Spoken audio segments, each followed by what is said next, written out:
ಓಂ ತತ್ಸತ್. ಶ್ರುತಿಸ್ಮೃತಿಪುರಾಣಾನಾಂ ಆಲಯಂ ಕರುಣಾಲಯಂ ನಮಾಮಿ ಭಗವತ್ಪಾದಂ ಶಂಕರಂ ಲೋಕಶಂಕರಂ. ಎಲ್ಲರಿಗೆ ನಮಸ್ಕಾರ.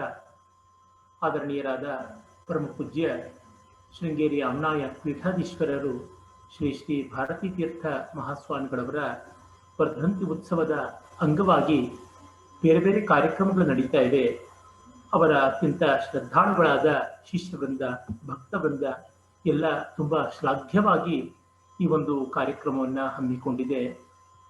ಶ್ರೀ ಶ್ರೀಗಳವರ ವ್ಯಕ್ತಿತ್ವ, ವಿದ್ವತ್ತೆ ಮತ್ತು ಶಿಷ್ಯ ವಾತ್ಸಲ್ಯ, ಬೇರೆ ಬೇರೆ ಸಂದರ್ಭಗಳು, ಅವುಗಳನ್ನೆಲ್ಲ ಬೇರೆ ಬೇರೆಯವರ ಮೂಲಕವಾಗಿ ದಾಖಲೆ ಮಾಡಿ ಶ್ರೀಚರಣಕ್ಕೆ ಸಮರ್ಪಣೆ ಮಾಡುವಂಥ ಒಂದು ಸಂದರ್ಭ. ಇದರಲ್ಲಿ ನನಗೂ ಅವಕಾಶ ಬಂದಿರುವುದಕ್ಕಾಗಿ ನಾನು ಎಲ್ಲರಿಗೆ ತುಂಬ ಕೃತಜ್ಞನಾಗಿದ್ದೇನೆ. ಶಂಕರ ಭಗವತ್ಪಾದರ ಆ ದಿವ್ಯವಾದ ಪೀಠಕ್ಕೆ ತುಂಬ ಅರ್ಹವಾದ ಶೋಭೆಯನ್ನು ತಂದಿರುವ ಪರಮ ಪೂಜ್ಯರಾದ ಜಗದ್ಗುರುಗಳಿಗೆ ನನ್ನ ಧನ್ಯವಾದ ಪುರಸ್ಸರವಾದ ವಂದನೆಗಳನ್ನು ಕೂಡ ಅರ್ಪಣೆ ಮಾಡ್ತೀನಿ.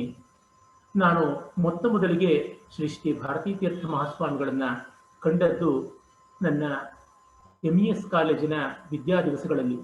ಆಗ PUC ವಿದ್ಯಾರ್ಥಿಯಾಗಿದ್ದ ನಾನು ಶ್ರೀ ಶ್ರೀ ವಿದ್ಯಾತೀರ್ಥ ಮಹಾಸ್ವಾಮಿಗಳ ಜೊತೆಯಲ್ಲಿ ಭಾರತೀ ತೀರ್ಥ ಸ್ವಾಮಿಗಳವರು ಬಂದಿದ್ದರು.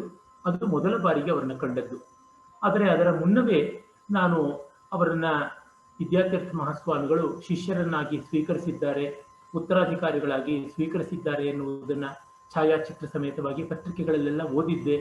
ಇವರು ತುಂಬ ಮೇಧಾವಿಗಳು, ಕುಶಾಗ್ರಮತಿಗಳು, ಜ್ಞಾಪಕ ಶಕ್ತಿ ತುಂಬ ಸೊಗಸಾದದ್ದು ಅಂತೆಲ್ಲ ಕೇಳಿದ್ದೆ. ಆ ಎಲ್ಲ ಹಿನ್ನೆಲೆಯಲ್ಲಿ ಅವರ ಭಾಷಣವನ್ನು ಕೇಳಬೇಕು ಅನ್ನೋ ಉತ್ಸಾಹ ಇತ್ತು. ಅನುಗ್ರಹ ಭಾಷಣ ಮಾಡಿದ್ರು. ವಿದ್ಯಾತೀರ್ಥ ಸ್ವಾಮಿಗಳವರು ಭಾರತೀ ತೀರ್ಥ ಸ್ವಾಮಿಗಳಿಗೆ ಮೊದಲು ಭಾಷಣ ಮಾಡಲು ಹೇಳಿದರು. ಆಗ ಅವರು ವಿದ್ಯಾರ್ಥಿಗಳಿಗೆ ಹಿತಬೋಧೆಯನ್ನು ಮಾಡ್ತಾ ಕಾಳಿದಾಸ ಮಹಾಕವಿಯ ರಘುವಂಶದ ಮೊದಲ ಸರ್ಗದ ಕಡೆಯಲ್ಲಿ ಬರುವಂಥ ಶ್ಲೋಕವನ್ನ ಹೇಳಿ, ಹೇಗೆ ವಸಿಷ್ಠ ಮಹರ್ಷಿಗಳ ಆಶ್ರಮದಲ್ಲಿ ರಾತ್ರಿಯ ಕಡೆಯ ಜಾವದಲ್ಲಿ ಪ್ರಾತಃ ಕಾಲದ ಮೊದಲ ಅವಧಿಯಲ್ಲಿ ಬ್ರಾಹ್ಮ ಮುಹೂರ್ತದಲ್ಲಿ ವಿದ್ಯಾರ್ಥಿಗಳು ಒಂದು ಸ್ವಲ್ಪವೂ ಸ್ವರ ತಪ್ಪದೆ ವೇದಾಭ್ಯಾಸ ಮಾಡ್ತಾ ಇದ್ರು. ಪ್ರತಿ ದಿವಸದ ಪಾಠಗಳನ್ನು ಆಯಾ ದಿವಸದಲ್ಲಿಯೇ ಅಭ್ಯಾಸ ಮಾಡಿಕೊಳ್ಳುವುದಲ್ಲದೆ ಹಿಂದಿನ ಪಾಠಗಳನ್ನ ಆಯಾ ದಿವಸದ ಪಾಠಕ್ಕೆ ಮುನ್ನವೇ ಮತ್ತೊಮ್ಮೆ ಆವರ್ತನ ಮಾಡಿಕೊಳ್ಳಬೇಕು ಅನ್ನುವುದನ್ನೆಲ್ಲ ಹೇಳಿದಾಗ ಸ್ವಚ್ಛವಾಗಿ ಆ ಮಹಾಕವಿ ಕಾಳಿದಾಸನ ಮುಕ್ತಿಯನ್ನ ಅವರು ಉಚ್ಚರಿಸಿದ್ದನ್ನ, ವಿವರಣೆ ಕೊಟ್ಟಿದ್ದನ್ನ, ಒಳ್ಳೆ ಗ್ರಾಂಥಿಕವಾದ ಭಾಷೆಯಲ್ಲಿ ಕನ್ನಡದಲ್ಲಿ ಮಾತನಾಡಿದ್ದನ್ನು ಕೇಳಿ ತುಂಬ ಸಂತೋಷವಾಗಿತ್ತು. ಅದಾದ ಮೇಲೆ ನಾನು ಇಂಜಿನಿಯರಿಂಗ್ ವಿದ್ಯಾಭ್ಯಾಸ ಮಾಡಿ ಅವಧಾನ ಇತ್ಯಾದಿ ಕಾರ್ಯಕ್ರಮಗಳಿಗೆ ತೊಡಗಿದಾಗ 1987-88 ಆಸ್ಪಾಸ್ನಲ್ಲಿ ಆಗಿನ್ನೂ ನಮ್ಮ ಶ್ರೀ ಶ್ರೀ ಭಾರತೀ ತೀರ್ಥ ಮಹಾಸ್ವಾಮಿಗಳವರು ಸನ್ನಿಧಾನ ಅಂತ ಅವರ ಉತ್ತರಾಧಿಕಾರಿಗಳು ಆ ಪೀಠಕ್ಕೆ ಬರುವಂಥದ್ದಾಗಿರಲಿಲ್ಲ. ವಿದ್ಯಾತೀರ್ಥ ಮಹಾಸ್ವಾಮಿಗಳ ಉತ್ತರಾಧಿಕಾರಿಗಳಾಗಿದ್ದರೂ ಆ ಪೀಠದಲ್ಲಿ ಇನ್ನೂ ಬಂದಿರಲಿಲ್ಲ. ಶ್ರೀ ಶ್ರೀ ವಿದ್ಯಾತೀರ್ಥ ಮಹಾಸ್ವಾಮಿಗಳವರು ಮಹಾಸಮಾಧಿಗೆ ಮುನ್ನ ನಡೆದಂಥ ಘಟನೆ. ಹಾಗಾಗಿ ಸನ್ನಿಧಾನದವರು ಅಂತಲೇ ಭಾರತೀ ತೀರ್ಥ ಮಹಾಸ್ವಾಮಿಗಳಿಗೆ ಎಲ್ಲರೂ ಕರೀತಾ ಇದ್ರು. ವಿದ್ಯಾತೀರ್ಥ ಮಹಾಸ್ವಾಮಿಗಳಿಗೆ ಮಹಾಸನ್ನಿಧಾನ ಅಂತ ಹೇಳ್ತಾ ಇದ್ರು. ಅವರು ಸನ್ನಿಧಾನದವರು ಬೆಂಗಳೂರಿಗೆ ಬಂದಿದ್ರು. ಬೆಂಗಳೂರಿಗೆ ಬಂದಿದ್ದಾಗ ಪತ್ರಿಕೆಯಲ್ಲಿ, ಹಿಂದೂ ಪತ್ರಿಕೆಯಲ್ಲಿ, ಆಂಗ್ಲ ಪತ್ರಿಕೆಯಲ್ಲಿ ಅವಧಾನದ ಬಗ್ಗೆ ನೋಡಿದರು. ನನ್ನ ಅವಧಾನದ ಯಾವುದೋ ಒಂದು ವರದಿ ಇತ್ತು. ಅವರಿಗೆ ತುಂಬಾ ಆಶ್ಚರ್ಯವಾಯಿತಂತೆ. ಇದು ಆಂಧ್ರದಲ್ಲಿ ವಿಶೇಷವಾಗಿ ವ್ಯಾಪಕವಾಗಿರುವಂತಹ ಕಲೆ, ಕನ್ನಡ ನಾಡಿನಲ್ಲಿ ಹೇಗೆ ಅಂತ. ಹಾಗಾಗಿ ಮನೆಯನ್ನ ಎಲ್ಲಿದೆ ಅಂತ ತಿಳಿದುಕೊಂಡು ಮನೆಗೆ ತುಂಬಾ ಒಳ್ಳೆಯ ವಿದ್ವಾಂಸರಾಗಿದ್ದ ಶ್ರೀಮಠಕ್ಕೆ ನಡೆದುಕೊಳ್ತಾ ಇದ್ದಂಥ ವಿದ್ವಾಂಸರು, ಹಿರಿಯರಾದಂಥ ಶ್ರೀ ಎಸ್ ರಾಮಚಂದ್ರ ಶಾಸ್ತ್ರಿಗಳವರನ್ನ ಕಳಿಸಿಕೊಟ್ರು. ಪ್ರೊಫೆಸರ್ ರಾಮಚಂದ್ರ ಶಾಸ್ತ್ರಿಗಳು ಮನೆಗೆ ಬಂದಾಗ ನನಗೆ ಆಶ್ಚರ್ಯ. ಭಾರತೀ ತೀರ್ಥ ಮಹಾಸ್ವಾಮಿಗಳಿಂದ ಕರೆ ಬಂದಿದೆ ಅಂದರೆ ಅವಧಾನ ಮಾಡಬೇಕು, ಕನ್ನಡದಲ್ಲಿ ಮಾಡಬೇಕು, ಕನ್ನಡದ ಅವಧಾನ ನೋಡಬೇಕು ಅಂತ. ಯಾಕೆ ಈ ವಿಷಯ ಹೇಳ್ತಿದ್ದೀನಿ ಅಂದರೆ, ಸಾಮಾನ್ಯವಾಗಿ ನಮ್ಮ ಪೀಠಾಧಿಪತಿಗಳಿಗೆ, ಯತಿವರೇಣ್ಯರಿಗೆ ಪತ್ರಿಕೆಯ ಪರಿಚಯ ಇರುವುದಿಲ್ಲ, ಇಂಗ್ಲಿಷ್ ಪತ್ರಿಕೆಯ ಪರಿಚಯ ಮೊದಲೇ ಇರುವುದಿಲ್ಲ ಅಂತ. ಅದಕ್ಕೆ ಅಪವಾದವೆನ್ನುವಂತೆ ಹಿಂದೂ ಅಂತ ತುಂಬಾ ಪ್ರಬುದ್ಧವಾದ ಇಂಗ್ಲಿಷ್ ಉಳ್ಳಂತ ಪತ್ರಿಕೆಯನ್ನ ಶ್ರೀಗಳವರು ಕಂಡಿದ್ದರು. ಮತ್ತೆ ಕನ್ನಡದಲ್ಲಿ ಆಸ್ಥೆ ವಹಿಸಿದ್ದರು. ಅದು ಬಹಳ ದೊಡ್ಡದು. ಮತ್ತೆ ಕೆಲವೊಂದು ಆಕ್ಷೇಪಗಳು ಸಾಮಾನ್ಯವಾಗಿ ಮಾಡ್ತಾರೆ. ನಮ್ಮ ಸಾಂಪ್ರದಾಯಿಕವಾದ ಪೀಠಾಧಿಪತಿಗಳಿಗೆ ಕನ್ನಡದಲ್ಲಿ ಆಸಕ್ತಿ ಇರೋದಿಲ್ಲ, ಸ್ಥಳೀಯ ಭಾಷೆಗಳಲ್ಲಿ ಉದಾಸೀನರು ಅಂತ. ಆದರೆ ನಮ್ಮ ಭಾರತೀ ತೀರ್ಥ ಮಹಾಸ್ವಾಮಿಗಳು ಹಾಗಲ್ಲ, ಕನ್ನಡದಲ್ಲಿ ಅವಧಾನ ಕಲೆ ಏನಿದೆ ಅಂತ ನೋಡಬೇಕು ಅಂತ ಬಯಸಿದ್ರು. ಅದನ್ನ ಕೇಳಿದೊಡನೆ ನನಗೆ ತುಂಬಾ ಸಂತೋಷವಾಯಿತು. ಸಾಕ್ಷಾತ್ ಶಂಕರ ಭಗವತ್ಪಾದರ ಪ್ರತಿನಿರೂಪರಾದ ಅವರಿಂದ ಕರೆ ಬಂದಿದೆ ಅಂತ ಭಾವಿಸಿ ತುಂಬಾ ಸಂತೋಷದಿಂದ ಪೃಚ್ಛಕ ವರ್ಗವೆಲ್ಲ ಏರ್ಪಾಟಾಗಿತ್ತು. ಅದರೊಳಗೆ ತುಂಬಾ ಹಿರಿಯರಾದ ವಿದ್ವಾಂಸರು ಅನೇಕರಿದ್ದರು. ಅವರೆಲ್ಲರೂ ಅಲ್ಲಿಗೆ ಹೋಗಿದ್ವಿ. ತುಂಬಾ ಆದರಣೀಯರಾದಂಥ ನನ್ನ ವಿದ್ವತ್ ಗುರುಗಳಾದಂಥ ರಂಗನಾಥ್ ಶರ್ಮರವರು, ಅವಧಾನ ಗುರುಗಳಾದ ಲಂಕಾಕೃಷ್ಣಮೂರ್ತಿಯವರು, ಟಿ.ಎನ್. ಪದ್ಮನಾಭನ್ ಅವರು, ಪಿ.ಆರ್. ಪ್ರಭಾಕರ್ ಅವರು ಮುಂತಾದವರು ಹಿರಿಯರೆಲ್ಲ ಇದ್ದರು. ಅಲ್ಲಿ ಹೋಗಿ ಅವಧಾನ ಮಾಡಿದಾಗ ಹೆಚ್ಚಿನ ವಿಷಯಗಳೆಲ್ಲ ಶಂಕರ ಭಗವತ್ಪಾದರ ಜೀವನ, ವ್ಯಕ್ತಿತ್ವದ ಬಗ್ಗೆ, ಭಾರತೀ ತೀರ್ಥ ಸ್ವಾಮಿಗಳಿಗೆ ತುಂಬಾ ಶ್ರದ್ಧೇಯವಾದಂಥ ಶಾರದಾಮ್ಮನವರ ಬಗ್ಗೆ, ಈ ಥರದ ವಿಷಯಗಳ ಬಗ್ಗೆ ಇತ್ತು. ಪದ್ಯ ಎಲ್ಲ ಹೇಳಿದಾಗ ತುಂಬಾ ಸಂತೋಷ ಪಟ್ಟರು ಅವಧಾನವನ್ನು ಕಂಡು. ಆಗ ಅವರು ಸನ್ಮಾನ ಮಾಡಿದ್ದಲ್ಲದೆ ಒಳ್ಳೆಯ ಮಾತುಗಳನ್ನು ಆಡಿ ಆಶೀರ್ವಾದ ಮಾಡಿದರು. ಆ ಆಶೀರ್ವಾದ ಪ್ರಭಾವ ಅಮೋಘ ಅಂತ ನಾನು ಭಾವಿಸಿದ್ದೀನಿ. ಮತ್ತೆ ಈ ಸಂದರ್ಭದಲ್ಲಿ ನೆನಪಿಡಬೇಕಾದ್ದೇನೆಂದರೆ, ವಿದ್ವತ್ ಜಗತ್ತಿನಲ್ಲಿ ಆಗಲೇ ಅಂದರೆ ಸುಮಾರು 80ರ ಆಸುಪಾಸಿಗೇನೆ ಭಾರತೀ ತೀರ್ಥ ಮಹಾಸ್ವಾಮಿಗಳಿಂದ ಸೈ ಅಂತ ಅನ್ನಿಸಿಕೊಂಡ ಯಾರಿಗೂ ಕೂಡ ವಿದ್ವತ್ ಜಗತ್ತಿನಲ್ಲಿ ಗೌರವ ಇತ್ತು. ನಾನು ಅವರು ಅನುಗ್ರಹ ಮಾಡಿಕೊಟ್ಟಂತ ಶಾಲವನ್ನ ಎಷ್ಟೋ ಸಭೆಗಳಲ್ಲಿ ಹೊದ್ದುಕೊಂಡು ಹೋಗಿದ್ದು, ಅವಧಾನ ಮಾಡಿದ್ದು ಎಲ್ಲ ಉಂಟು. ನಾನು ಶತಾವಧಾನಗಳನ್ನೆಲ್ಲ ಮಾಡಿದ್ದು ಆ ಸ್ವಾಮಿಗಳವರು ನನಗೆ ಆಶೀರ್ವಾದ ಮಾಡಿಕೊಟ್ಟಂತ ಶಾಲುಗಳನ್ನೇ ಹೊದ್ದು. ಬೇರೆ ಬೇರೆ ವಿದ್ವತ್ ಗೋಷ್ಠಿಗಳಲ್ಲೆಲ್ಲ ಪಾಲ್ಗೊಂಡಾಗ, ದೇಶಾದ್ಯಂತ ಓಡಾಡಿದಾಗ ಎಲ್ಲಿಯೂ ಆ ಶೃಂಗೇರಿಯ ಲಾಂಛನ ಇರುವುದನ್ನು ನೋಡಿ ಕೇಳ್ತಾ ಇದ್ರು, ಇದು ಯಾರು ಅನುಗ್ರಹ ಮಾಡಿದ್ದು ಅಂತ. ನಮ್ಮ ಶ್ರೀಗಳವರು, ಜಗದ್ಗುರುಗಳಾದ ಭಾರತೀ ತೀರ್ಥ ಸ್ವಾಮಿಗಳು ಅಂದ್ರೆ ತುಂಬಾ ಸಂತೋಷ ಪಡ್ತಾ ಇದ್ರು. ಯಾಕೆಂದ್ರೆ ನಾನು ವಿದ್ವದ್ವಲಯದಲ್ಲಿ ಒಂದು ಮಾತು ಪ್ರಚಲಿತ ಆಗಿರೋದನ್ನ ಕಿವಿಯಾರ ಕೇಳಿದ್ದೇನೆ.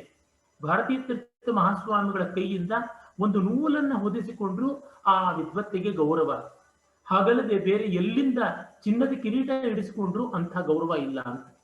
ಅಂದರೆ ವಿದ್ವತ್ತಿಗೆ ಬೆಲೆ ಬರುವುದು ವಿದ್ವದ್ವರೇಣ್ಯರಾದಂಥವರು, ವಿದ್ಯಾಪ್ರೇಮಿಗಳಾದಂಥವರು, ಎಲ್ಲ ರೀತಿಯಿಂದ ದೊಡ್ಡವರಾದಂಥ ಮಹನೀಯರ ಜಗದ್ಗುರುಗಳ ಆದರಣೆಯಿಂದ, ಅವರ ಗುರುತಿಸುವಿಕೆಯಿಂದ, ಅವರ ಅನುಗ್ರಹದಿಂದ. ಅಂದರೆ ಮಿಕ್ಕ ಎಲ್ಲಿ ಕೂಡ ಏನೇ ಖಿಲ್ಲತ್ತುಗಳನ್ನು ತೆಗೆದುಕೊಂಡ್ರು ಅದು ವಿಶೇಷ ಅನಿಸೋಲ್ಲ. ಭಾರತೀ ತೀರ್ಥ ಮಹಾಸ್ವಾಮಿಗಳ ಕೈಯಲ್ಲಿ ಒಂದು ಸಣ್ಣದನ್ನು ಪಡೆದ್ರು ಅದು ಬಹಳ ದೊಡ್ಡದು ಅಂತ, ಈ ಮಟ್ಟದ್ದು ಅಂತ ಅಂದುಕೊಂಡಾಗ ಇಡೀ ವಿದ್ವತ್ ಜಗತ್ತಿನಲ್ಲಿ ಮತಾತೀತವಾಗಿ, ಪ್ರಾಂತಾತೀತವಾಗಿ ಈ ಒಂದು ಭಾವನೆ ಇದೆ, ಈ ಒಂದು ವಿಚಾರ ಎಲ್ಲ ಕಡೆ ಇದೆ ಅಂತಂದರೆ ಭಾರತೀ ತೀರ್ಥ ಮಹಾಸ್ವಾಮಿಗಳವರ ವೈದುಷ್ಯ ಎಂಥದ್ದು, ವಿದ್ವತ್ ಪಕ್ಷಪಾತ ಎಂಥದ್ದು, ನಿಶಿತವಾದ ಪರೀಕ್ಷೆ ಎಂಥದ್ದು ಅಂತ ಗೊತ್ತಾಗುತ್ತದೆ. ಯಾಕೆಂದ್ರೆ ಅವರಷ್ಟು ನಿಶಿತ ಪರೀಕ್ಷಕರು ನಾನು ಎಷ್ಟೋ ಸಭೆಗಳಲ್ಲಿ, ಎಷ್ಟೋ ಸಂದರ್ಭಗಳಲ್ಲಿ ಕಂಡಿದ್ದೀನಿ. ಅವರ ಬಳಿಯಲ್ಲಿ ಎಂಥ ವಿದ್ವಾಂಸರು ಕೂಡ ಎದೆ ಮೇಲೆ ಕೈ ಇಟ್ಟುಕೊಂಡು ನಿಲ್ಲಬೇಕಾದದ್ದೇ. ಅವರು ಮಾತನಾಡುವಾಗ, ಕವಿತೆಯನ್ನ ಪ್ರಸ್ತಾವ ಮಾಡುವಾಗ, ವಾಕ್ಯಾರ್ಥ ಮಾಡುವಾಗ ಮೈಯೆಲ್ಲ ಕಣ್ಣಾಗಿ ಜಗದ್ಗುರುಗಳು ನೋಡ್ತಾ ಇರ್ತಾರೆ. ಯಾವುದೊಂದು ಸಣ್ಣ ಲೋಪವಾದರೂ ಅದನ್ನು ಗಮನಿಸಿ ಹೇಳ್ತಾರೆ, ತಕ್ಷಣ ತಿದ್ದುತ್ತಾ ಇರ್ತಾರೆ. ಒಮ್ಮೆ ತುಂಬಾ ದೊಡ್ಡ ವಿದ್ವಾಂಸರಾದವರು, ನನಗೆ ತುಂಬಾ ಪೂಜನೀಯರಾದವರು, ಒಂದು ವೇದದ ಗ್ರಂಥದ ಆವಿಷ್ಕಾರ ಸಂದರ್ಭದಲ್ಲಿ ಶ್ರೌತ ಪ್ರಕ್ರಿಯೆ ಇವತ್ತು ನಷ್ಟವಾಗಿದೆ ಅಂತಂದುಬಿಟ್ರು. ತಕ್ಷಣವೇ ಅದು ಬಾಯಿಜಾರಿ ಹೇಳಿದ ಮಾತು. ಜಗದ್ಗುರುಗಳು ನಷ್ಟಪ್ರಾಯ ಇತಿ ವಕ್ತವ್ಯ ಮಾತ್ರ ಅಂತಂದ್ರು. ಅದು ನಷ್ಟವಾಗಿಲ್ಲ, ನಷ್ಟಪ್ರಾಯವಾದಂತೆ ಇದೆ ಅಂತ. ಶ್ರೌತ ಪ್ರಕ್ರಿಯೆ ಪೂರ್ತಿ ನಾಶವಾಗಿಲ್ಲ, ನಾಶವಾದರೆ ಹೇಗೆ, ನಾಶವಾಗಬಾರದು ಅನ್ನುವಂಥ ದೃಷ್ಟಿ. ಈ ರೀತಿ ಸಣ್ಣ ಸಣ್ಣ ಅಂಶಗಳಲ್ಲೂ ತಿದ್ದಿ ಪರಿಷ್ಕಾರ ಮಾಡ್ತಾ ಇದ್ದದ್ದು ಉಂಟು. ನನ್ನ ಪೂಜ್ಯ ಗುರುಗಳಾದಂಥ ವಿದ್ವಾನ್ ಎನ್ ರಂಗನಾಥ್ ಶರ್ಮಾ ಅವರು ಹೇಳ್ತಾ ಇದ್ರು ನನಗೆ ಪಾಠ ಹೇಳುವಾಗ ಬೇರೆ ಬೇರೆ ಸಂದರ್ಭಗಳಲ್ಲಿ, ನೋಡಪ್ಪ ಆ ಪೀಠದ ಪುಣ್ಯ ಇಷ್ಟು ದೊಡ್ಡ ವಿದ್ವಾಂಸರು ಅಲ್ಲಿ ವಿರಾಜಮಾನರಾಗಿದ್ದಾರೆ ಅಂತ. ಭಾರತೀ ತೀರ್ಥ ಮಹಾಸ್ವಾಮಿಗಳವರು ಸಾಂಪ್ರದಾಯಿಕವಾದ ವಿದ್ವತ್ತೆಯ ಜಲಚಿಹ್ನೆ, ವಾಟರ್ ಮಾರ್ಕ್ ಅಂತ ಹೇಳಬಹುದು. ಅವರು ಕೃಷ್ಣಯಜುರ್ವೇದವನ್ನ ಸಾಂಗವಾಗಿ, ಸರಹಸ್ಯವಾಗಿ ಬಲ್ಲಂಥವರು. ಇಂತೆಂಥ ಘನಪಾಠಿಗಳು ಕೂಡ ಅವರೆದುರಿಗೆ ಹೇಳಬೇಕಾದ್ರೆ ಎಚ್ಚರದಿಂದ ಹೇಳ್ತಾರೆ. ಯಾರೇ ಬಂದ್ರು, ಯಾರೇ ಸ್ವಲ್ಪ ಮಟ್ಟದ ವೇದಾಭ್ಯಾಸ ಮಾಡಿದವರು ಬಂದ್ರು ಅವರ ಮುಂದೆ ವೇದ ಹೇಳಬೇಕು. ಅವರು ವೇದವನ್ನು ಅಷ್ಟು ಇಷ್ಟಪಡ್ತಾರೆ. ನಾನೇ ಕೇಳಿದ್ದೀನಿ, ಚಿಕ್ಕ ಪುಟ್ಟ ಮಕ್ಕಳ ಕೈನಲ್ಲಿ ಕೂಡ ವೇದ ಹೇಳಿಸಿ ಸಂತೋಷ ಪಡ್ತಾ ಇದ್ದಿದ್ದು. ವಿದ್ವಾಂಸರು ಬಂದಾಗ ಯಾವುದು ಅತ್ಯಂತ ಕಠಿಣ ಭಾಗವೋ ಅಲ್ಲಿಂದ ಎತ್ತಿ ಕೊಡೋರು, ಇಲ್ಲಿಂದ ನೀವು ಹೇಳಿ ನೋಡೋಣ ಅಂತ. ಅಂದರೆ ಯಾವುದೂ ಕೂಡ ಉಪಸ್ಥಿತಿಯಲ್ಲಿ ಇರಬೇಕು ಅನ್ನುವುದವರ ದೃಷ್ಟಿಯಾಗಿತ್ತು. ಪ್ರಾಚೀನ ನ್ಯಾಯ, ನವೀನ ನ್ಯಾಯ, ಸಾಂಖ್ಯ, ಯೋಗ, ಪೂರ್ವ ಮೀಮಾಂಸ, ಉತ್ತರ ಮೀಮಾಂಸ ಅಂತ ಹೆಸರಾದ ವೇದಾಂತ, ಜ್ಯೋತಿಷ ಮೊದಲಾದ ಅನೇಕ ವಿಷಯಗಳಲ್ಲಿ ನಿಸ್ಸೀಮವಾದ ಪಾಂಡಿತ್ಯ. ಅವರು ತಲಸ್ಪರ್ಶಿಯಾದ ಪಾಂಡಿತ್ಯವನ್ನು ಹೊಂದಿದವರು, ಪಾರದರ್ಶಿಗಳಾದ ಪಾಂಡಿತ್ಯವನ್ನು ಹೊಂದಿದ್ದವರು. ಅಂದ್ರೆ ವಿದ್ವತ್ತೆಯ ಸಮುದ್ರದ ಆಚೆಯ ದಡವನ್ನು ಕಂಡಿದ್ದರು, ಆ ಸಮುದ್ರದ ತಳವನ್ನೂ ಕಂಡಿದ್ದರು. ಕೆಲವರು ಪಾರಂಗತರಾಗಿರ್ತಾರೆ, ಆಚೆಯ ದಡವನ್ನ ಕಂಡಿರ್ತಾರೆ, ಮತ್ತೆ ಕೆಲವರು ತಲಸ್ಪರ್ಶಿಗಳಾಗಿರ್ತಾರೆ, ತಳಮುಟ್ಟ ನೋಡಿರ್ತಾರೆ. ಇವರು ಎರಡೂ ಆದಂಥವರು. ಇದು ಬಹಳ ದೊಡ್ಡದಾದ ಸಂಗತಿ ಅಂತ ಅನಿಸುತ್ತದೆ. ಮತ್ತೆ ಅವರು ಪಾಠ ಪ್ರವಚನಗಳನ್ನು ಮಾಡುವಾಗಲೂ ಅಷ್ಟೇನೆ, ಒಂದು ಅಮರಕೋಶವನ್ನು ಪಾಠ ಮಾಡುವಾಗಲೂ ಅಷ್ಟು ಆಕರ್ಷಕವಾಗಿ, ಆಮೂಲಾಗ್ರವಾಗಿ, ಪ್ರತಿಯೊಂದು ಮುಖವನ್ನು ಬಿಡದೆ ಪಾಠ ಹೇಳುವಂಥದ್ದು ಬಹಳ ದೊಡ್ಡ ವಿಶೇಷ. ಮತ್ತೆ ಅವರ ಕೈಯಲ್ಲಿ ತರಬೇತಿಯಾದರೆ ಅಸಾಮಾನ್ಯವಾದದ್ದು. ಒಮ್ಮೆ ಅವರ ಬಳಿ ಹೋಗಿದ್ದಾಗ ಅವರು ಕೆಲವೊಂದು ಉತ್ತರ ಪತ್ರಿಕೆಗಳನ್ನು ತಿದ್ದುತ್ತಾ ಇದ್ರು, ಯಾವುದೋ ಒಂದು ಉತ್ತಮವಾದ ವಿದ್ವತ್ತೆಯ ಪರೀಕ್ಷೆಗಳಿಗೆ ಸಂಬಂಧಪಟ್ಟಂತಹ ಪತ್ರಿಕೆಗಳು. ಆಗ ಅವರು ಹೇಳಿದ್ರು, ಪೂರ್ವಮೀಮಾಂಸೆಯ ಪತ್ರಿಕೆಗಳನ್ನು ನಾನು ನೋಡುವುದಿಲ್ಲ ಅಂತ ತೀರ್ಮಾನ ಮಾಡಿದ್ದೀನಿ ಅಂತ. ಯಾಕೆ ಅಂತ ಕೇಳಿದ್ರೆ, ನೋಡಿದ್ರೆ ಅಲ್ಲಿ ಯಾರು ಪಾಸ್ ಆಗೋದಿಲ್ಲ, ಅದಕ್ಕಾಗಿ ಬೇಡ, ಹಾಗೆ ಆಗಬಾರದು ಅಂತ ಅದನ್ನ ಪಕ್ಕಕ್ಕಿಟ್ಟಿದ್ದೀನಿ, ಬೇರೆಯವರು ನೋಡ್ಲಿ. ಈ ಮಟ್ಟದ ನಿಶಿತವಾದ ಪರೀಕ್ಷಣ ಶಕ್ತಿ ಅವರದು. ಮತ್ತೆ ಅಸಾಮಾನ್ಯವಾದ ಜ್ಞಾಪಕ ಶಕ್ತಿ. ನಾನೇ ಅದೆಷ್ಟೋ ಸಂದರ್ಭಗಳಲ್ಲಿ ಕಂಡಿದ್ದೇನೆ. ಯಾವ್ಯಾವ ಊರಿಂದ, ಯಾವ್ಯಾವ ರಾಜ್ಯಗಳಿಂದ, ಯಾವ್ಯಾವ ದೇಶದಿಂದ ಯಾರು ಬಂದ್ರು, ಎಷ್ಟೋ ವರ್ಷಗಳ ಮೇಲೆ ಬಂದ್ರು, ಗುರುತು ಹಿಡಿದು ಮಾತನಾಡಿಸ್ತಾ ಇದ್ರು. ಅದು ಬಹಳ ದೊಡ್ಡದಾದದ್ದು. ನನ್ನ ಮೊದಲ ಅವಧಾನ ಅವರ ಮುಂದೆ ಮಾಡಿದಾಗ ಅಲ್ಲಿ ಇದ್ದ ಪೃಚ್ಛಕ ವರ್ಗದ ವಿದ್ವಾಂಸರನ್ನ ನೋಡಿ ಜ್ಞಾಪಕ ಇಟ್ಕೊಂಡವರು ಮತ್ತೆ ಹೋದಾಗ ಅವರು ಹೆಸರಿಡಿದು ಅವರ ಯೋಗಕ್ಷೇಮವನ್ನ ಕೇಳ್ತಾ ಇದ್ರು. ಇದು ತುಂಬಾ ವಿಶೇಷವಾದದ್ದು. ಮತ್ತೆ ಅದು ದೊಡ್ಡ ಪ್ರೀತಿ, ವಾತ್ಸಲ್ಯ, ಕಾರುಣ್ಯದ ಸಂಕೇತ ಕೂಡ ಹೌದು ಅಂತ ಅನಿಸುತ್ತದೆ. ಮತ್ತೆ ವಿನೋದಶೀಲತೆಯು ಅವರಿಗೆ ತುಂಬಾ ಉಂಟು. ಸಹೃದಯತೆ ಎಷ್ಟೋ ವಿನೋದ ಸಂಭಾಷಣೆಯನ್ನು ಕೂಡ, ಚಮತ್ಕಾರ ಸಂಭಾಷಣೆಯನ್ನು ಕೂಡ ಮಾಡಬಲ್ಲವರು. ಆ ವಿದ್ವತ್ತೆಗೆ ತುಂಬಾ ಸರಿದೊಡೆಯಾದಂತಹದ್ದು ಈ ಸರಸತೆ ಅಂತ ನಾನು ಭಾವಿಸಿದ್ದೀನಿ. ಯಾಕೆಂದ್ರೆ ಅವರ ಸನ್ನಿಧಿಯಲ್ಲಿ ಹಲವಾರು ಅವಧಾನಗಳನ್ನ ಮಾಡುವ ಪುಣ್ಯಾವಕಾಶ ನನಗೆ ಬಂದಿತ್ತು. ಹಲವು ಕವಿಗೋಷ್ಠಿಗಳಲ್ಲಿ ಪಾಲ್ಗೊಳ್ಳುವ ಅವಕಾಶ ಬಂದಿತ್ತು. ಬೇರೆ ಬೇರೆ ಗೋಷ್ಠಿಗಳಲ್ಲಿ ಪಾಲ್ಗೊಂಡಿದ್ದೆ. ಮತ್ತೆ ಮತ್ತೆ ಅವರ ದರ್ಶನ ಮಾಡುವ ಅವಕಾಶ ಬಂದಿತ್ತು. ಹಾಗೆಲ್ಲ ಬಂದಾಗ ಒಮ್ಮೆ ಒಂದು ಸನ್ಮಾನವಾದಾಗ ಅವರು ಶಾಲು ಹೊದಿಸೋದಕ್ಕೆ ಮುಂದಾದರು. ಅಂದರೆ ಅವರ ಪಕ್ಕದಲ್ಲಿರ್ತಕ್ಕಂಥ ಪರಿವಾರದ ಮೂಲಕವಾಗಿ ಶಾಲು ಹೊದಿಸ್ತಕ್ಕಂಥದ್ದು ಸಂಪ್ರದಾಯ. ಹಾಗಾಗಿ ಅವರು ಶಾಲು ತೆಗೆದುಕೊಂಡಾಗ ಆಶೀರ್ವಾದ ಮಾಡಿ ಶಾಲನ್ನು ಕೊಟ್ಟು ಪಕ್ಕದಲ್ಲಿದ್ದಂಥ ಪರಿಚಾರಕರಿಗೆ ಕೊಟ್ಟು ಆ ಮೂಲಕವಾಗಿ ಅಥವಾ ಧರ್ಮಾಧಿಕಾರಿಗಳ ಮೂಲಕವಾಗಿ ಹೊದಿಸುವುದು ಉಂಟು. ಆಗ ನಾನು ಈಗಾಗಲೇ ಅವರಿಂದ ಹಲವು ಕೆಂಪು ಶಾಲುಗಳನ್ನು ಅನುಗ್ರಹವಾಗಿ ಪಡೆದದ್ರಿಂದ ಬೇರೆ ಒಂದು ಬಣ್ಣದಿರಲಿ ಎನ್ನುವ ವಿನೋದದಿಂದ ಇದಾನೀಮೇವ ರಕ್ತೋಸ್ಮಿ ವಿರಕ್ತಿಂ ಪ್ರಾಪ್ತು ಉತ್ಸುಕಃ ಅಂತ ಒಂದು ಶ್ಲೋಕ ಹೇಳಿದೆ. ಈಗಾಗಲೇ ನಾನು ರಕ್ತೋಸ್ಮಿ, ರಕ್ತನಾಗಿದ್ದೇನೆ, ಅಂದ್ರೆ ಕೆಂಪು ಶಾಲು ಹೊದ್ದಿದ್ದೀನಿ ನಾನು. ಅವತ್ತು ಹೊದ್ದಿದ್ದು ಕೆಂಪು ಶಾಲು. ಹಾಗಾಗಿ ವಿರಕ್ತಿಂ ಪ್ರಾಪ್ತು ಉತ್ಸುಕಃ, ಕೆಂಪಲ್ಲದ ಶಾಲನ್ನ ಬಯಸ್ತಾ ಇದ್ದೀನಿ ಎನ್ನುವ ಒಂದು ಧ್ವನಿ. ಆದರೆ ಅವರು ಅದನ್ನು ಬೇಕು ಅಂತಲೇ ಬೇರೊಂದು ಅರ್ಥದಲ್ಲಿ ಗ್ರಹಿಸಿ ಕಾಷಾಯಂ ಪ್ರದಾಸ್ಯಾನಿವ, ಕಾಷಾಯವನ್ನು ಕೊಟ್ಟು ಬಿಡೋದೆ ಅಂತ ಕೇಳಿದ್ರು. ಬೇಡ ಬೇಡ, ರಕ್ತನೇವ ಪ್ರಯಚ್ಛತು ಅಂತ ಹೇಳ್ಬಿಟ್ಟಂತಂತೆ. ಆಮೇಲೆ ಅವರು ಹಸಿರು ಶಾಲನ್ನು ಹೊದಿಸಿದ್ರು. ಈ ಬಗೆಯಲ್ಲಿ ಸಂಸ್ಕೃತ ಭಾಷೆಯ ಶಬ್ದಶ್ಲೇಷ, ಚಮತ್ಕಾರಗಳು ಎಷ್ಟೋ ಬಗೆಯಲ್ಲಿ ಬರ್ತಾ ಇತ್ತು. ಅಂಥದ್ದು ಅವರ ವೈನೋದಿಕ. ಅವಧಾನ ಮಾಡುವಾಗ ಅವರು ಎಲ್ಲ ಪೃಚ್ಛಕರಿಗೂ ಧ್ವನಿವರ್ಧಕಗಳಿದ್ರೆ, ಇವರು ಪ್ರತ್ಯೇಕವಾದ ಧ್ವನಿವರ್ಧಕ ಇಟ್ಟುಕೊಂಡು ಪ್ರತಿಯೊಂದು ಹಂತದಲ್ಲಿಯೂ ಕೂಡ ತಾವು ಪ್ರಶ್ನೆಗಳು ಕೇಳೋರು. ಪೃಚ್ಛಕರಿಗೆ ಪ್ರಶ್ನೆ ಕೇಳೋರು, ಅವಧಾನಿಗೆ ಪ್ರಶ್ನೆ ಕೇಳೋರು, ಹೆಜ್ಜೆ ಹೆಜ್ಜೆಗೂ ನಿಶಿತವಾದ ಪರಿಶೀಲನೆ ಮಾಡೋರು. ಬಹಳ ಸ್ವಾರಸ್ಯವಾಗಿತ್ತು. ಒಂದು ಅವಧಾನದಲ್ಲಿ ಅವರೇ ನನಗೊಂದು ಪ್ರಶ್ನೆ ಕೇಳಿದ್ರು. ಅಲೆಕ್ಸಾಂಡರ್ ಭಾರತಕ್ಕೆ ಮೊದಲ ಹೆಜ್ಜೆ ನಿಲ್ಲಿಸಿದ ಬಳಿಕ ಮತ್ತೇನು ಮಾಡಿದ್ದು ಅಂತ ಬಹಳ ಗಂಭೀರವಾದ ರೀತಿಯಲ್ಲಿ ಕೇಳಿದ್ರು. ನಾನು 2ನೇ ಹೆಜ್ಜೆ ಇಟ್ಟ ಅಂತಂದೆ. ಆ ವಿನೋದಕ್ಕೆ ಅವರು ತುಂಬಾ ಸಂತೋಷಪಟ್ಟು ಅಷ್ಟು ಮುಕ್ತವಾಗಿ ಚಿಕ್ಕ ಮಗುವಿನಂತೆ ನಕ್ಕರು, ನಲಿದಾಡಿದರು. ಇದನ್ನೆಲ್ಲ ಕಂಡಾಗ ಆ ರಾಸಿಕ್ಯ, ವಿದ್ಯಾರಾಸಿಕ್ಯ ತುಂಬಾ ದೊಡ್ಡದು ಅಂತ ಅನಿಸುತ್ತದೆ. ಇಂತಹ ಸಂದರ್ಭಗಳು ಎಷ್ಟೋ. ಆಮೇಲೆ ಅವರು ಅವಧಾನದ ಸೂಕ್ಷ್ಮತೆಗಳನ್ನು ಎಷ್ಟೋ ಬಾರಿ ಹೇಳ್ತಾ ಇದ್ರು, ಕೇಳ್ತಾ ಇದ್ರು. ತೆಲುಗಿನಲ್ಲಂತೂ ಅವರಿಗೆ ಪ್ರಬುದ್ಧವಾದ ಪಾಂಡಿತ್ಯವಿತ್ತು. ತೆಲುಗು ಭಾಷೆಯ ಉತ್ತಮೋತ್ತಮವಾದ ಸಾಹಿತ್ಯವನ್ನೆಲ್ಲ ಓದಿಕೊಂಡಿದ್ದರು. ಹಾಗಾಗಿ ತೆಲುಗು ಛಂದಸ್ಸುಗಳಿಗೂ ಕನ್ನಡ ಛಂದಸ್ಸುಗಳಿಗೂ ಏನು ವ್ಯತ್ಯಾಸ ಬರುತ್ತದೆ, ಅವೇ ಛಂದಸ್ಸುಗಳು ಅಂತ ನಾನು ಹೇಳಿದಾಗ ಪದ್ಯ ಹೇಳ್ತಾ ಇದ್ರೆ ಯತಿ ಮೈತ್ರಿಯನ್ನ ಮರೆತರಲ್ಲ ಅಂತ ಕೇಳಿದ್ರು. ಇಲ್ಲ, ಕನ್ನಡದಲ್ಲಿ ಆದಿಪ್ರಾಸ ಮಾತ್ರ ಇದೆ, ತೆಲುಗಿನಲ್ಲಿ ಆದಿಪ್ರಾಸದ ಜೊತೆಗೆ ಯತಿ ಮೈತ್ರಿಯೂ ಇದೆ ಅಂತ. ಓಹೋ ಹೌದೇ, ಹಾಗಿದ್ರೆ ಕನ್ನಡದವರಿಗೆ ತಕ್ಕ ಮಟ್ಟಿಗೆ ಸುಲಭವಾಯಿತು ಅಂತಂದ್ರು. ಹೌದು, ಪ್ರಾಸವನ್ನು ಬಿಟ್ಬಿಟ್ಟು ಬೇಕಾದ್ರೆ ಸಂಸ್ಕೃತ ಪದ್ಯ ಅಂತ ಕೂಡ ಹೇಳಬಹುದು ಅಂತ ಅಂದೆ. ಅದಕ್ಕೆ ಅವರು ಮತ್ತೆ ಗೊಳ್ಳನೆ ನಕ್ಕು ವಿನೋದ ಅನುಭವಿಸಿದರು. ಅಂದ್ರೆ ಈ ಬಗೆಯಲ್ಲಿ ಒಂದೊಂದು ಭಾಷೆಯ, ಒಂದೊಂದು ಸಾಹಿತ್ಯದ ಚಮತ್ಕಾರಗಳನ್ನು ಗಮನಿಸಿಕೊಳ್ತಾ ಇದ್ರು. ಅದೊಮ್ಮೆ ಶೃಂಗೇರಿಗೆ ನಾನು ಹೋಗಿ ಗುರುಗಳ ದರ್ಶನ ಮಾಡಬೇಕು ಅಂತ ಸರದಿಯಲ್ಲಿ ನಿಂತಿದ್ದೆ. ಅವರು ನಿಶಿತ ದೃಷ್ಟಿ ಉಳ್ಳವರು, ಯಾರು ಎಲ್ಲಿ ನಿಂತಿದ್ದಾರೆ ಅಂತ ಗೊತ್ತಾಗ್ತಾ ಇತ್ತು. ನಾನು ಸರದಿಯಲ್ಲಿ ಹಿಂದೆ ನಿಂತಿದ್ದೆ. ಅತ್ತ ಕಡೆ ನನ್ನ ಮೇಲೆ ಕಣ್ಣು ಬಿದ್ದ ತಕ್ಷಣ ಅವರು ಕೈ ಬೀಸಿ ಸಂಧೆ ಮಾಡಿದರು. ನಾನು ಹತ್ತಿರ ಹೋದೆ. ಸುಖವಿಸ್ಸಮಾಗತಃ ಶ್ರೋತವ್ಯಮಸ್ಮಾತ್ ಸುಭಾಷಿತಂ ಅಂತ ನನ್ನ ಮುಖ ನೋಡಿ ನಗುತ್ತಾ ಕೇಳಿದರು. ಆ ಕೇಳಿದ ತಕ್ಷಣ ಗೊತ್ತಾಯ್ತು, ಇದು ಮುದ್ರಾ ರಾಕ್ಷಸ ಅಂತಕ್ಕಂಥ ಒಂದು ಅದ್ಭುತವಾದ ಮಹಾಕೃತಿ ನಾಟಕ.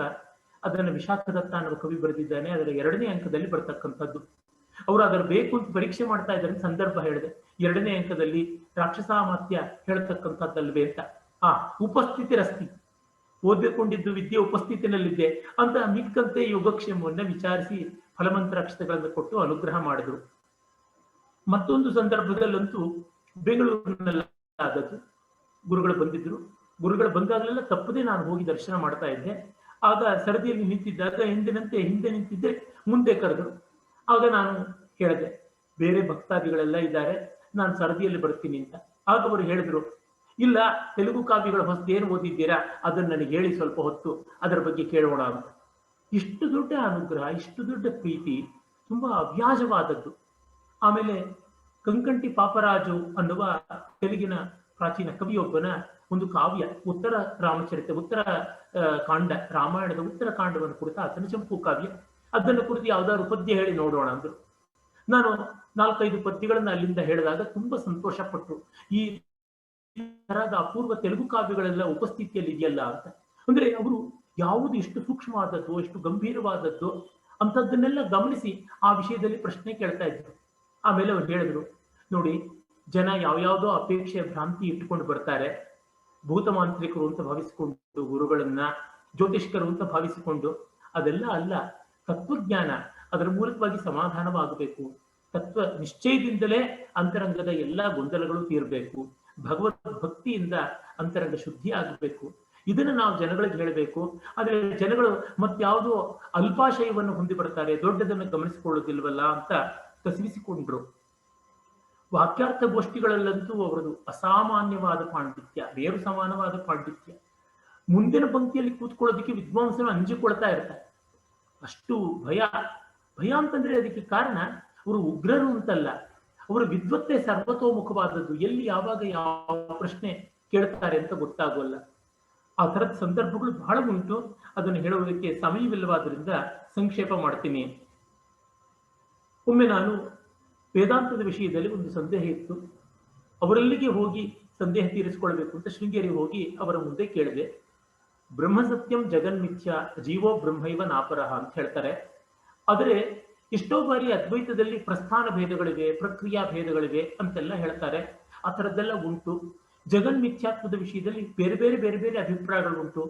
ಬಿಂಬ ಪ್ರತಿಬಿಂಬವಾದ ಅಂತಾರೆ, ಅವಚ್ಛೇದ ಅವಚ್ಛಿನ್ನವಾದ ಅಂತಾರೆ, ಭಾಮತಿ ಪ್ರಸ್ಥಾನ, ವಿವರಣ ಪ್ರಸ್ಥಾನ, ಹೀಗೆಲ್ಲ ಬೇರೆ ಬೇರೆಯಲ್ಲಿಂದ ಅನ್ಯ ಮತಗಳವರು ಅದ್ವೈತದಲ್ಲಿ ಜಗಳಗಳಿವೆ, ಹಾಗಾಗಿ ಒಡಕುಗಳು ಉಂಟು ಅಂತ ಆಕ್ಷೇಪ ಮಾಡ್ತಾರೆ. ಇವಕ್ಕೆ ಉತ್ತರ ಹೇಗೆ ಅಂತಂದೆ. ಆಗ ಅವರು ಅಲ್ಲಿಯೇ ಕುತ್ಕೊಳ್ಳೋದಕ್ಕೆ ಹೇಳಿ ಒಡನೊಡನೆಯೇ ಅಪ್ಪಯ್ಯ ದೀಕ್ಷಿತರ ಸಿದ್ಧಾಂತಲೇಶ ಸಂಗ್ರಹವೆಂಬ ದಿವ್ಯ ಗ್ರಂಥದ ಒಂದು ಆಧಾರದಿಂದ ಬಹಳ ಸೊಗಸಾಗಿ ಹೇಳಿದರು. ಇಲ್ಲಿ ಇರತಕ್ಕಂಥ ನಾನಾ ವಿಧವಾದ ಅಭಿಪ್ರಾಯಗಳು ಜಗನ್ಮಿಥ್ಯೆಗೆ ಮಾತ್ರ ಸಂಬಂಧಿಸಿವೆ. ಬ್ರಹ್ಮಸತ್ಯಂ ಅನ್ನೋದ್ರೊಳಗೆ ಎಲ್ಲ ಬಗೆಯ ಅದ್ವೈತ ವೇದಾಂತ ವಿದ್ವಾಂಸರು ಕೂಡ ಏಕಕಂಠದಿಂದ ಬ್ರಹ್ಮೈವ ಸತ್ಯಂ ಅಂತ ನಿರೂಪಣೆ ಮಾಡ್ತಾರೆ. ಜಗನ್ಮಿಥ್ಯ ತತ್ವವನ್ನು ಮಾತ್ರ ಅನೇಕ ವಿಧವಾಗಿ ಹೇಳ್ತಾರೆ. ಅದಕ್ಕೆ ಕಾರಣ ಇಷ್ಟೇ, ಜಗತ್ತು ಮಿಥ್ಯೆ ಆದ್ರಿಂದ ಮಿಥ್ಯೆಯನ್ನ ನಾನಾ ವಿಧವಾಗಿ ನಿರ್ವಚಿಸಬಹುದು. ಬ್ರಹ್ಮೈವ ಸತ್ಯಂ ಆದಂತಹದ್ದು ತ್ರಿಕಾಲ ಬಾಧಿತವಾದ ಪರಮ ಸತ್ಯವನ್ನ ಒಂದೇ ರೀತಿಯಲ್ಲಿ ಹೇಳಬೇಕು. ಇದರೊಳಗೆ ಯಾವುದೇ ವಿಪ್ರತಿಪತ್ತಿ ಇಲ್ಲ ಅಂತ ತುಂಬಾ ಯುಕ್ತಿಯುಕ್ತವಾಗಿ ಹೇಳಿ ಅಂತರಂಗಕ್ಕೆ ಸಮಾಧಾನ ತಂದುಕೊಟ್ರು. ಈ ಬಗೆಯಾದದ್ದು ಅವರ ಸೂಕ್ಷ್ಮ ದೃಷ್ಟಿ ಮತ್ತು ತತ್ವನಿಷ್ಠವಾದಂತ ಒಂದು ಪ್ರಜ್ಞೆ ಅಂತ ಗೊತ್ತಾಗುತ್ತದೆ. ಮತ್ತೊಮ್ಮೆ ಅವರನ್ನ ಬೆಂಗಳೂರಿನಲ್ಲೇ ಕಾಣುವುದಕ್ಕೆ ಹೋಗಿದ್ದಾಗ, ದರ್ಶನ ಮಾಡೋದಕ್ಕೆ ಹೋದಾಗ, ಅಂದು ಏಕಾದಶಿ ದಿವಸ ಜಗದ್ಗುರುಗಳು ಮೌನದಲ್ಲಿರ್ತಾರೆ. ಆದರೆ ಶಿಷ್ಯರು ಭಕ್ತರು ಬಂದಾಗ ಅವರಿಗೆ ತೀರ್ಥ ಮಂತ್ರಾಕ್ಷರಗಳನ್ನು ಕೊಡಬೇಕು ಅಂತ ಅದನ್ನು ಮಾತ್ರ ಕೊಡುವುದಾಗುತ್ತದೆ. ಅಂದು ನಾನು ಏಕಾದಶಿ ಅನ್ನೋದನ್ನು ಗಮನಿಸಿಕೊಳ್ಳದೆ ಗುರುಗಳ ದರ್ಶನಕ್ಕೆ ಹೋಗಿದ್ದೆ. ಹಾಗೆ ಹೋಗಿದ್ದಾಗ ಅವರು ಕಂಡೊಡನೆ ತುಂಬಾ ಪ್ರಫುಲ್ಲ ವದನರಾಗಿ ಮುಖ ಕೈಗಳಿಂದಲೇ ಸಂಭಾಷಣೆ ಮಾಡಿದ್ದಲ್ಲದೆ ಪಕ್ಕದಲ್ಲಿದ್ದಂಥ ಕೃಷ್ಣ ಫಲಕ ಸ್ಲೇಟನ್ನು ತೆಗೆದುಕೊಂಡು ಅಲ್ಲಿ ಸಂಸ್ಕೃತದಲ್ಲಿ ಮತ್ತೊಮ್ಮೆ ಬರಬೇಕು, ಇವತ್ತು ಮೌನ ವ್ರತ ಅಂತಂದ್ರು. ಈ ಬಗೆಯ ವಾತ್ಸಲ್ಯ ಬಹಳ ದೊಡ್ಡದು ಅಂತ ನಾನು ಭಾವಿಸಿದ್ದೇನೆ. ಅಷ್ಟು ದೊಡ್ಡವರು, ಅಷ್ಟು ಜನ ಬಂದು ಭಕ್ತರು ಬಂದು ಅವರನ್ನ ಕಾಣ್ತಾ ಇರುವಾಗ ಯಾರೋ ಒಬ್ಬರಿಗೋಸ್ಕರ ಈ ತರದ ಶ್ರಮ ತೆಗೆದುಕೊಂಡು ಹೇಳುವುದು ಮತ್ತೆ ಬರಬೇಕು ಅಂತಂತ ಒತ್ತಾಯ ಮಾಡುವುದು ಕಂಡಾಗ ತುಂಬಾ ದೊಡ್ಡ ಹೃದಯ ವೈಶಾಲ್ಯ ಅಂತ ಅನಿಸುತ್ತದೆ. ನನಗಾದಂತ ಅನುಭವ ಎಷ್ಟೋ ಜನರಿಗಾಗಿದೆ, ಅದು ಮತ್ತೂ ದೊಡ್ಡದಾದದ್ದು. ಹೀಗೆ ಯಾವ ದೃಷ್ಟಿಯಿಂದ ಕಂಡಾಗಲೂ ಪರಮಪೂಜ್ಯರಾದ ಜಗದ್ಗುರು ಭಾರತೀ ತೀರ್ಥ ಮಹಾಸ್ವಾಮಿಗಳವರು ವಿದ್ವತ್ತಿಯಲ್ಲಿ, ವೈದುಷ್ಯದಲ್ಲಿ ತುಂಬಾ ದೊಡ್ಡವರು. ಅವರ ಒಂದು ಪ್ರಕಾಂಡ ಪಾಂಡಿತ್ಯ ಆ ಪೀಠಕ್ಕೆ ಶೋಭೆಯನ್ನು ತಂದುಕೊಟ್ಟಿದೆ. ಪೀಠದ ಮರ್ಯಾದೆಯನ್ನ ಅಸ್ಖಲಿತವಾಗಿ ಉಳಿಸಿಕೊಂಡು ಬರುವಂತೆ ಮಾಡಿದೆ. ಇದನ್ನ ನನ್ನ ಪೂಜ್ಯ ಗುರುಗಳು ರಂಗನಾಥ್ ಶರ್ಮರು ಮತ್ತೆ ಮತ್ತೆ ಹೇಳ್ತಾ ಇದ್ರು. ಅವರಲ್ಲಿ ಜಗದ್ಗುರುಗಳಿಗೆ ತುಂಬಾ ಪ್ರೀತಿ ಅಭಿಮಾನಗಳಿದ್ರು. ಹೋದಾಗ್ಲೆಲ್ಲ ವಿಚಾರಿಸ್ತಾ ಇದ್ರು. ಅವರನ್ನಂತೂ ತುಂಬಾ ಅಭಿಮಾನದಿಂದ ಕಾಣ್ತಾ ಇದ್ರು. ಒಮ್ಮೆ ಒಂದು ಕವಿಗೋಷ್ಠಿಯಲ್ಲಂತೂ ಜಗದ್ಗುರುಗಳು ರಂಗನಾಥ್ ಶರ್ಮರ ಶಂಕರ ಭಗವತ್ಪಾದರನ್ನು ಕುರಿತಾದ ಪದ್ಯಗಳನ್ನು ಕೇಳಿ ಬಹಳ ಸಂತೋಷ ಪಟ್ಟು ತಲೆದೂಗಿದ್ದನ್ನು ನಾನೇ ಕಂಡಿದ್ದೇನೆ. ಮತ್ತೆ ಅವರು ಬರೆದ ಶಂಕರ ಚರಿತಾಮೃತವನ್ನ ಅಷ್ಟು ಮೆಚ್ಚಿಕೊಂಡಿದ್ದನ್ನ ಕಂಡಿದ್ದೇನೆ. ಕಡೆಗೆ ಶಿಷ್ಯ ಸ್ವೀಕಾರ ಮಾಡಿದ ಬಳಿಕ ಕೂಡ ಸನ್ನಿಧಾನಗಳಾಗಿರ್ತಕ್ಕಂಥ ಶ್ರೀ ಶ್ರೀ ವಿಧುಶೇಖರ ಭಾರತೀ ಸ್ವಾಮಿಗಳವರನ್ನ ಶಿಷ್ಯರನ್ನಾಗಿ ಸ್ವೀಕರಿಸಿದಾಗಲೂ ಅವಧಾನ ಮಾಡಬೇಕು, ಕನ್ನಡದಲ್ಲಿ ಅವಧಾನ ಮಾಡಬೇಕು ಅಂತ ಹೇಳಿ ಕರೆಸಿಕೊಂಡಿದ್ದನ್ನ ದಿವ್ಯಾನುಗ್ರಹ ಅಂತ ಭಾವಿಸಿದ್ದೀನಿ. ಈ ಬಗೆಯ ಎಷ್ಟೋ ಅಂಶಗಳಿಂದ ಮತ್ತೆ ಮತ್ತೆ ಅವರ ನೆನಪಾಗ್ತಾ ಇರುತ್ತೆ.